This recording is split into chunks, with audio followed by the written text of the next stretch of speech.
नमस्कार, news plus में आपका स्वागत है। मैं हूं अनुराग सक्सेना। उत्तर प्रदेश की राजनीति की जब बात होती है, बहुत सारी पार्टियां हैं जो अस्तित्व में हैं और कई पार्टियां ऐसी भी हैं जो अस्तित्व में आ रही हैं। लगातार राजनीति में पदार्पण करने का दस्तूर जारी है। इसी बीच हमारे साथ एक और शख्सियत यहां पर मौजूद हैं जिनकी पार्टी जो है काफी समय से राजनीति में पदार्पण कर चुकी है।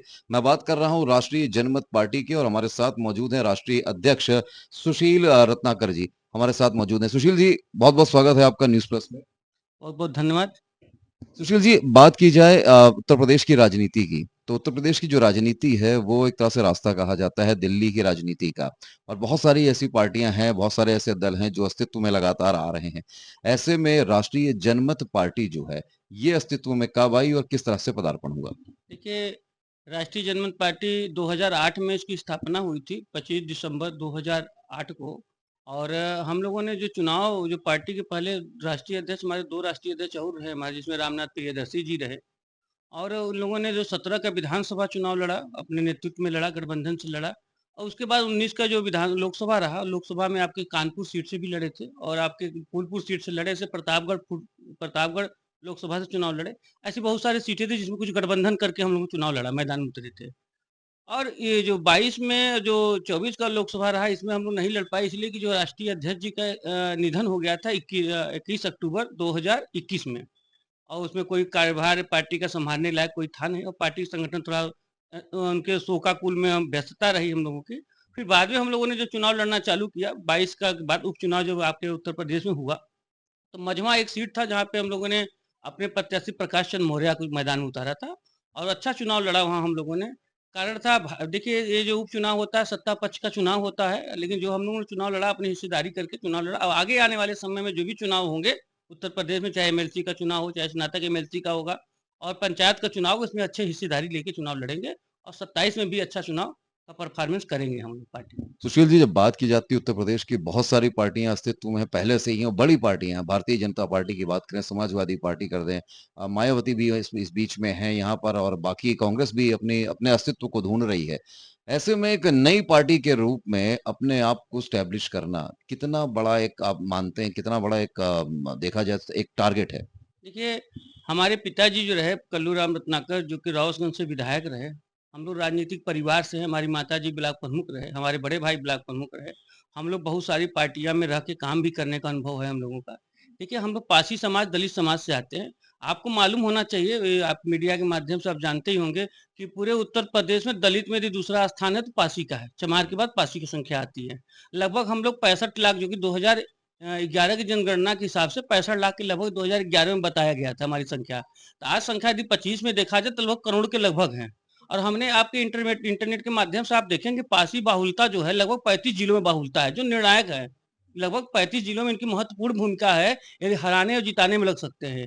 तो हमारा जो पासी समाज के जो राजा रहे, जैसे लाखन पासी के नाम से लखनऊ बसा और महाराजा बिजली पासी के नाम से हमारा किला 10 किलोमीटर में दूर है। हम इन सरकार से, या जो भी सरकारें आई हैं, इन महाराजाओं को, इन जो भी महाराजा रहे, जो भी वीरांगनाएं रही, जैसे वीरांगना उदा देवी की बात हम करते हैं, जो 36 अंग्रेजों को अकेले मारने का काम किया, इन लोग के इतिहास के पन्नों से गायब करते जा रहे हैं धीरे धीरे करके।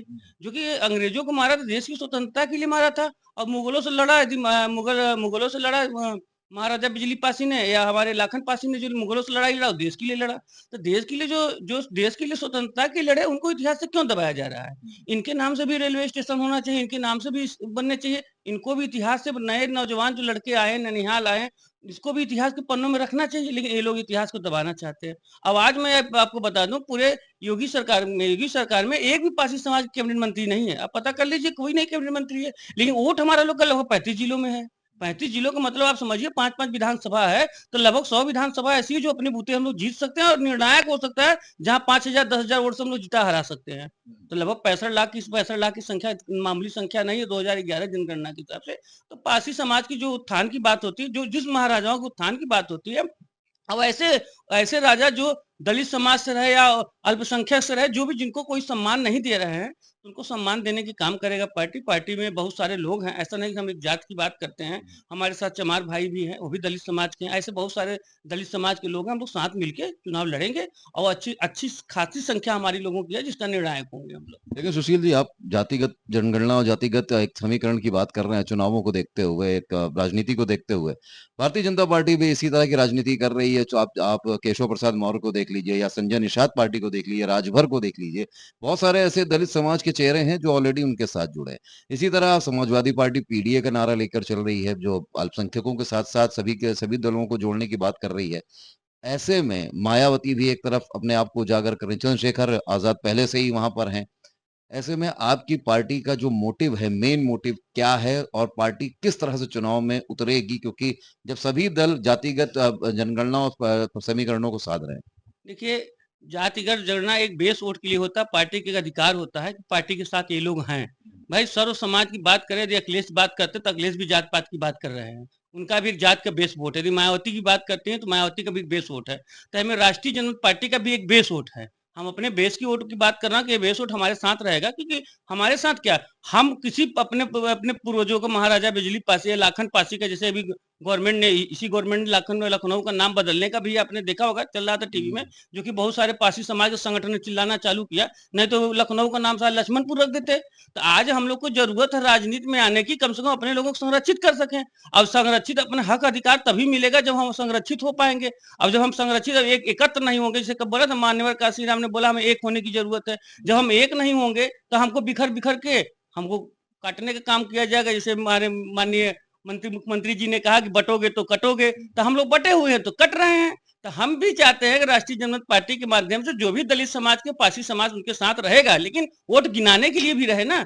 हम अपना महत्वपूर्ण गिनाएंगे नहीं, हम बट बट के वोट देंगे तो हमको कोई पूछेगा भी नहीं। हम 5 जगह वोट दे देंगे तो हमको कौन पूछेगा। हम एक जगह वोट देंगे तो अपनी हिस्सेदारी भी मांग सकते हैं अपने महाराजाओं के नाम के लिए, जो कि लाखन पासी का जो किला है, उस किले में आप जान लीजिए, जाज मेडिकल जो मेडिकल कॉलेज है, जाज मेडिकल टाउन कॉलेज है, उन्हीं किले में बना है। तो क्या वो मेडिकल कॉलेज नाम हमारे महाराजा के नाम से नहीं हो जाना चाहिए? हो जाना चाहिए ना, क्योंकि उनके नाम से इसलिए होना जब हम सत्ता में है ही नहीं है। हमारे जो लोग हैं सत्ता विहीन है, खाली टिकट लेके आए बने, जो वो कह रहे हैं वही बोल रहे हैं। लेकिन यदि राष्ट्रीय जनमत चाहेगी, हम लोग चाहेंगे, सब लोग अपनी अपना जो भी मंत्री मिनिस्टर बनता है हमारे पार्टी का, कोई भी आगे बढ़ता है तो वो अपनी बात को सदन में उठाएगा। तो आज तो उठाने लायक कोई नहीं है। इतना हल्ला करने के बाद पासी समाज के आज राष्ट्रीय आपके समाजवादी पार्टी अवधेश जी को लेके चल रही है, फिर इनके जीत को लेके, तो कुछ 2-4 लोगों को ऐसा मुखड़ा लेके चल रहे हैं जो राजनीति के पासी समाज उनके साथ है। तो पासी समाज उनके साथ है, लेकिन पासी समाज उद्धार कहाँ? आज जाके चलिए देख लीजिए, महाराजा बिजली पासी का किला जैसे खंडहर के रूप में बना हुआ है। इसका कोई सुंदरीकरण नहीं है। जैसे आपने बताया लखनऊ राजधानी है, और लखनऊ अवध बेंच अवध से ही देखा जाए तो पासियों की संख्या कम से कम हमको लगता है 50 लाख तो वहीं होंगी लगभग, अगल बगल से ही। खाली हरदोई से लेके आप लखीमपुर खीरी देख लीजिए, बाराबंकी देखिए, रायबरेली, अमेठी, प्रतापगढ़, फैजाबाद, लखनऊ, आपका प्रयागराज, भदोही, कौशाम्बी, ये सब ऐसे जिला है जहाँ पासी का बहुलता है। अब निर्णायक वोट है। तो हम अपने हक अधिकार की लड़ाई के लिए मैदान में हम चाहते हैं, जो सरकार बने या हम जिसके सरकार के साथ जाए, तो अपने हक अधिकार का अपने लोगों का सम्मान मिले। इस कारण से हम पार्टी में मजबूती से हम लोग काम कर रहे हैं। अपना समाज भी जागृत हो चुका है कि अपने हक अधिकार की लड़ाई लड़ सके। जब तक आप बच्चा रोता नहीं तब तो माँ दूध नहीं पिलाती है। हम लोग आज तक रो नहीं, इसलिए कोई दूध नहीं पिला रहा है। अब हमारा समाज पिछड़ा जा रहा है, हमारे समाज पासी समाज के लोगों का कोई महत्व नहीं है। जैसे मैंने अभी विगत बताया कि आज कैबिनेट सरकार में, आज मोदी योगी सरकार में कोई भी कैबिनेट मंत्री नहीं है। दुर्भाग्य है हमारा, इतनी संख्या होने पर कोई कैबिनेट मंत्री नहीं है। आप पूछिए कभी कैबिनेट मंत्री क्यों नहीं भाई, वोट तो लिया अच्छा, हमारा। आपने अभी एक चीज कही कि बटेंगे तो कटेंगे की एक बात आपने कही, पॉइंट उठाया, योगी जी का एक नारा है ये कि बटेंगे तो कटेंगे। लेकिन एक तरफ देखा जाए तो योगी जी हो या फिर देखा जाए धीरेन्द्र शास्त्री जैसे जो इस समय संत है, महात्मा है, जो भी हैं, ये सब कह रहे हैं कि सारे समाज को, यानी हिंदू समाज, क्योंकि ये कह रहे हैं कि सब जातियों में बंटना बेकार है, सब एकजुट हो जाएं, एक साथ हो जाएं, हिंदुत्व की बात की जा रही। ऐसे में आप बात कर रहे हैं एक समाज को लेकर, एक समाज की बात कर रहे हैं, और इधर बात चल रही है पूरे समाज को जोड़ने की बात कर रहे हैं। तो फिर आपका कुछ ऐसा नहीं लग रहा कॉन्ट्राडिक्टरी फिर थोड़ा-सा मामला हो रहा है कि आप अलग जाना चाह रहे हैं, आप अलग समाज की बात कर रहे हो, यहाँ हिंदुत्व एकता की बात की जा रही है। ऐसे में कैसे? भाई हमने आपसे बताया, यदि महाराजा बिजली पासी या हम लोग हिंदुत्व की रक्षा करते हुए मुगलों से लड़े ना, आज मुगल से यदि हम लोग लड़ के हिंदुत्व की रक्षा किए, हमारे राजा यदि कुर्बान हुए हैं, तो हिंदुत्व की सनातन की रक्षा कौन किया? आज हमारे महाराजा बिजली पासी महाकाल की बात करते हैं, भोले शंकर की बात करते हैं, तो हिंदू धर्म को कौन स्थापित कर रहा है? मतलब हम ये नहीं कह रहे हैं कि हिंदू धर्म के नहीं है, हम ये नहीं कह रहे हैं हम मुस्लिम धर्म के नहीं, हमने कहा कि जो हमारे समाज के लोग हैं, अभी इस समय तो हमारा ये होना चाहिए, राजनीतिक मुद्दा ये होना, देश की विकास कैसे हो, इस पे महत्वपूर्ण बात करने की जरूरत है। अब हमें इस धर्म की बात को लेकर नहीं चलना है कि हम हिंदू हैं कि मुस्लिम है कि सिख है कि ईसाई हैं, बस हमें ये देखना है कि जो गरीब है वो दलित है। आज के समय में भावना देखा जाए, एक आईएएस यदि हो जाएगा कोई दलित बेचारा, तो उसकी शादी बड़ी जात में हो सकता है, लेकिन एक गरीब है तो उसकी शादी नहीं हो सकती है, क्योंकि आज ये जान लीजिए, यदि यदि आपको माना जाए तो दलित जात वही होता है जो गरीब होता है, चाहे वो कोई भी जात का क्यों ना हो, शोषण उसी का होता है जो गरीब होता है। तो भैया आज हम सब लोग एक होके जा रहे हैं, शोषण किनका हो रहा है? जो गरीब है। तो गरीब की लड़ाई लड़ने में कोई जात पात की बात नहीं होती है, जो शोषित है उनकी लड़ाई लड़ना जरूरी है। यदि हम लड़ेंगे नहीं, जैसे आज एक तरह से आपने छोटे छोटे दलों की भी बात किया है, इन लोगों ने लड़े समाज के लिए, लेकिन कहीं ना कहीं इन लोगों ने विफलता भी साबित किया। आपने देखा आने वाले समय में उनको टिकट मिला, इन्होंने टिकट बेचना चालू किया, बहुत सारे ऐसे काला, मतलब एक तरह से समझिए दुरुपयोग किया, समाज का दुरुपयोग किया। लेकिन हम तो ये चाहते हैं कि हमारा सिर्फ एक ही सिद्धांत है, देखिए, देश की विकास के लिए, अपने राज्य के विकास के लिए जो भी भूमिका हो, कहीं भी किसी जात पात की बात करने की जरूरत नहीं। आज से नहीं, आज लगभग हमको लगा 2000 1990, मतलब जब से कांग्रेस गई है, जब से क्षेत्रीय दल आए, तब से जात पात की राजनीति हो रही है। आज से 25 साल लगभग हमको लगा समथिंग हो गया कि जात पात की राजनीति हो रही है। आप देख रहे हैं हर चीज टिकट भी दिया जा रहा है, जात पात से गिन के दिया जा रहा है, बड़ी पार्टियां भी जात पात को देख के दे रही है। लेकिन ये कहते जरूर है कि हम जात पात देखते नहीं, लेकिन बहुत कुछ देखते हैं। ऐसे में जब आप बात कर रहे हैं कि छोटे-छोटे दल जो हैं, जो जातियों को लेके चलते हैं, राजभर की पार्टी हो या फिर निषाद पार्टी हो, ऐसी बहुत सारी पार्टियां हैं जो समाज को एक-एक तबके को लेके चल रही हैं। लेकिन कहीं न कहीं ये भी जब अस्तित्व की बात आती है तो बड़ी पार्टियों के साथ शामिल हो जाते हैं। ऐसे में आपकी जो राष्ट्रीय जनमत पार्टी है, वो चुनाव लड़ती आई है, चाहे वो आप 2019 का हो, 2017 का हो, उसके बाद अब 2024 का आपने लड़ा। बीच में चलिए शोकाकुल रहे आप लोग, अब 2027 का प्लान है। ऐसे में किस पार्टी के साथ जाके आप चुनाव लड़ेंगे या फिर अकेले आप चुनाव लड़ने का दम भरेंगे? देखिए, आगे जो हमारा कोर कमेटी जो पार्टी के नेतृत्व है वो डिसाइड करेगा, लेकिन यह है कि हमारी विचारधारा से हम लोग समझौता नहीं करेंगे। जो हमारी विचारधारा है, हमारी बातों को जो मानेगा, जो हमारे लोगों को सम्मान देगा, हमारे लोगों के साथ रहेगा, जो शोषित गरीबों के साथ रहेगा, जो उनकी लड़ाई लड़ता रहेगा, उनके साथ हम लोग सम्मिलित होंगे। देखिए, उद्देश्य होना चाहिए, कुछ विजन होना चाहिए, देश की विकास के लिए होना चाहिए।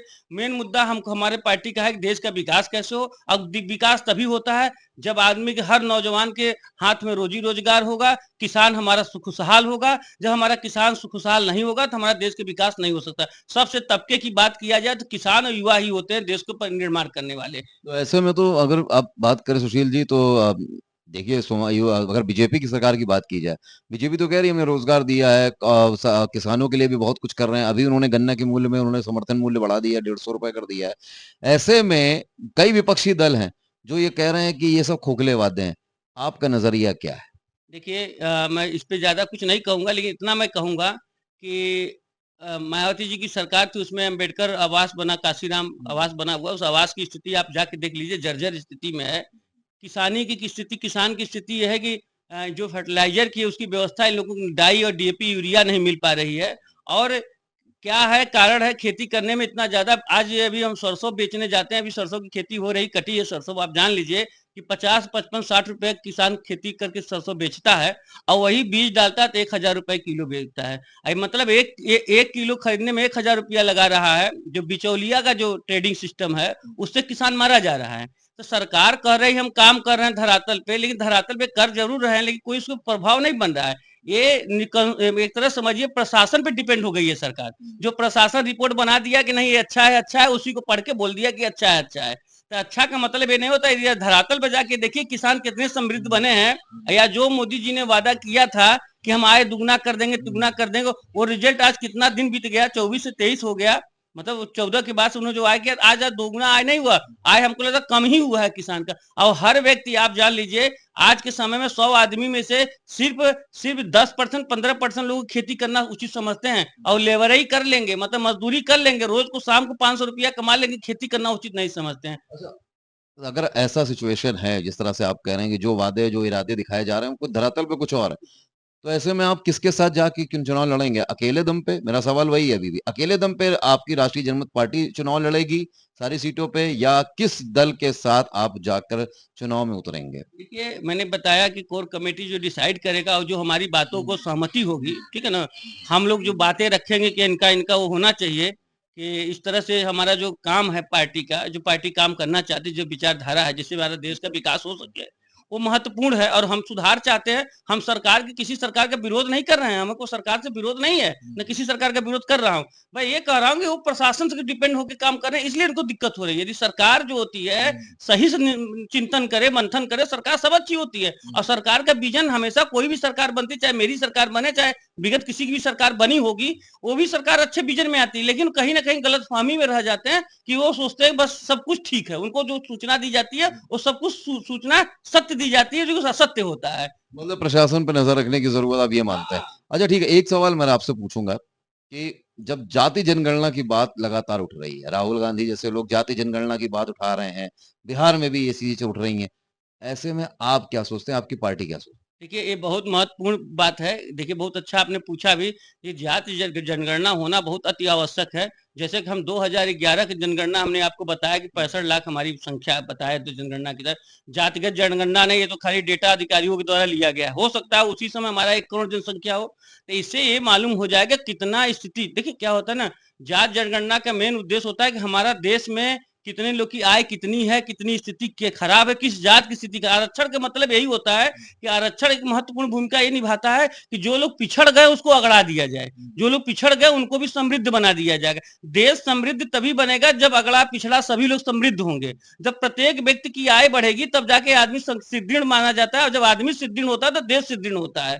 तो देश की मजबूती के लिए आदमी की आय की आकलन करने के लिए जाति जनगणना होना अति आवश्यक है कि हमारी किसका कितनी कितनी संख्या है, किसको कितना आरक्षण मिल रहा है, उस पर पुनर्विचार भी होना चाहिए। कि आरक्षण का मतलब होना चाहिए जो भी गरीब हैं, जो भी गरीब जाति के हैं, जिस गरीब की जाति है, एक ऐसा विंडो बनाइए कि उनको आरक्षित करके उनको और उनकी जो सीढ़ी क्रम में सीढ़ी हो उसको बढ़ाने का काम किया जाए। देखिए, राजनीति में जनगणना जातिगत जनगणना नहीं होगी तो इससे जाने वाली हमारी जो किसी चीज का डेटा, किसी चीज की दुकान में डेटा रखना हो, हमको क्या मालूम हमारे प्रदेश में कितने लोग हैं, कितनी जाति हैं, कितने लोग हैं, कितने धार्मिक हैं, कितने कुछ नहीं। अब 2011 के बाद से अभी तक जनगणना नहीं हुई है, तो कम से कम 5 साल में 10 साल में हो जाना चाहिए। तो स्वाभाविक है। ऐसे आरक्षण भी, जैसे आप सीट के आरक्षण बदलते हैं, तो ऐसे उसको भी एक प्राथमिकता पे लेकर उस पर काम करना चाहिए सरकार को। भाई आप सीट आरक्षण नहीं करते, पंचायत चुनाव में आज प्रधान का चुनाव जनरल है तो कल ओबीसी होता है, फिर एससी होता है, हर 5 साल 10 साल बदलता है। तो आपका एक जो रूटीन है, उस रूटीन के माध्यम से आप जातगत